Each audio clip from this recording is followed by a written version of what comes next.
On parle vraiment d'inconscient et de système automatique du comportement. 90% de ce qu'on fait est automatique. La plupart du temps, les suggestions qu'on subit et les suggestions qu'on émet envers les autres sont totalement involontaires. On ne se rend pas compte du tout. Donc, quelles sont les suggestions que moi, j'émets vers les autres? Quelles sont les suggestions que je reçois et auxquelles je suis extrêmement sensible?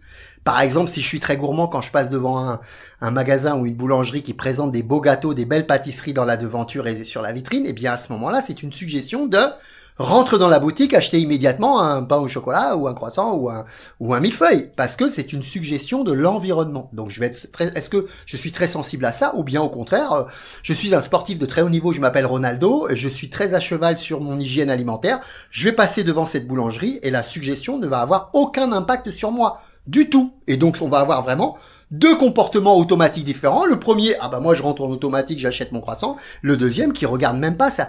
Ce n'est même pas quelque chose qu'il va traiter dans ses informations. Il va complètement se détourner de cette suggestion-là. Et ensuite la dernière, les suggestions que je me fais à moi-même. La base de l'anxiété, ce sont des suggestions que je me fais à moi-même. Et alors je subis les suggestions la plupart du temps que je me fais à moi-même quand ça commence à être vraiment une anxiété très importante. Et puis également les suggestions de l'environnement qui vont avoir un impact sur moi, qui vont faire que je vais créer l'anxiété. Vous avez des personnes qui vont subir exactement les mêmes signaux et les mêmes suggestions de l'environnement, qui vont pas être du tout touchées par ces suggestions.